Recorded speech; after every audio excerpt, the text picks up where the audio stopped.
এই প্রশ্নপত্র ফাঁসের মধ্য দিয়া এই চোর যারা, এই চোরগুলা যারা প্রশাসনের বিভিন্ন জায়গায় বিসিএস কর্মকর্তা বা বিভিন্ন হিসাবে বসে আছে, তাদেরকে ত্বরিত তাদের নাম সবার সামনে নিয়ে আসতে হবে। এবং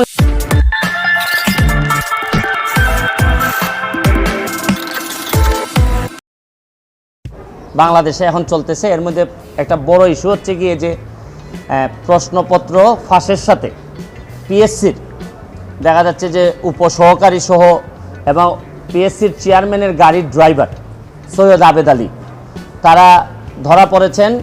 সৈয়দ আবেদ আলী সাহেবের স্টেটমেন্ট আমি দেখলাম, দেখে উনি বলছেন যে এই প্রশ্নপত্র ফাঁসের যে টাকাটা ইনকাম করছেন এটা নাকি আল্লাহর রাস্তায় ব্যয় করছেন। মানে এর চেয়ে দুঃখজনক আর এর চেয়ে এরকম দেশ আমি পৃথিবীর কোথাও দেখি নাই যে 2 নম্বরের টাকা উনি সগৌরবে বলছেন যে এটা উনি আল্লাহর রাস্তায় খরচ করছেন। এটাও আমরা হয়তো ফান হিসাবে নিচ্ছি, কিন্তু আজকে যে কারণে আসছি আমার কাছে মনে হয়েছে যদি একজন সংসদ সদস্য হিসাবে আমার বলার সুযোগ ছিল, যদি পার্লামেন্ট থাকতো। পার্লামেন্ট যেহেতু নাই, এটা আমার বলার সুযোগ আপাতত আমি পার্লামেন্টে পাচ্ছি না। পার্লামেন্ট যখন হবে তখন হয়তো আমি এটা বলতে পারবো। এখন আমি একজন ব্যারিস্টার হিসাবে আমার বিভিন্ন আইনগত ব্যবস্থা নেওয়ার সুযোগ আমার আছে। এইখানে পিএসসির চেয়ারম্যান সাহেবের ড্রাইভার উনি প্রশ্নপত্র ফাঁসের সাথে জড়িত, এর মধ্যে উপসহকারীও আছেন।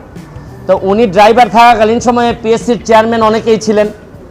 তো এখন প্রশ্ন হচ্ছে গিয়ে যে পিএসসির চেয়ারম্যানরা যারা যারা ছিলেন তারা এই দায় এড়াইতে পারেন কিনা, তারা এটার সাথে যুক্ত ছিলেন কিনা। এখন আমার ড্রাইভার আমার যদি ব্যবসাপাতি করে অথবা ড্রাইভারের মাধ্যমে ওনারা টাকা নিয়েছেন কিনা এটা ভালোভাবে দেখতে হবে। কারণ ড্রাইভারে ধরার পর যদি এটা ধামাচাপা পড়ে যায়, আরে ড্রাইভার করছে, এটা বুঝেন না, হয় অনেক সময় এইগুলা বলে কিন্তু চাপা দেওয়ার একটা প্রক্রিয়া থাকতে পারে। এইটা আমার মনে হয়েছে যে এটা সরকারের দেখতে হবে। সেকেন্ড হচ্ছে কি, যে কারণে আমি মেইনলি আমার কাছে মনে হয়েছে যে এই প্রশ্নপত্র ফাঁসের কারণে সেই 33তম বিসিএস থেকে না 33তম বিসিএস থেকে 46 পর্যন্ত এই পর্যন্ত উনার মাধ্যমে অনেকেই সরকারি চাকরি পেয়েছেন, বিসিএস কর্মকর্তা হয়েছেন এই প্রশ্নপত্র ফাঁস করার মধ্য দিয়া। তাইলে উনি যেহেতু ধরা পড়েছেন, তাইলে এখন যারা তদন্ত করতেছেন তাদের মেইন কাজ হবে এই প্রশ্নপত্র ফাঁসের মধ্য দিয়া এই চোর যারা, এই চোরগুলা যারা প্রশাসনের বিভিন্ন জায়গায় বিসিএস কর্মকর্তা বা বিভিন্ন হিসাবে বসে আছে, তাদেরকে ত্বরিত তাদের নাম সবার সামনে নিয়ে আসতে হবে এবং এদের বিরুদ্ধে ব্যবস্থা গ্রহণ করতে হবে।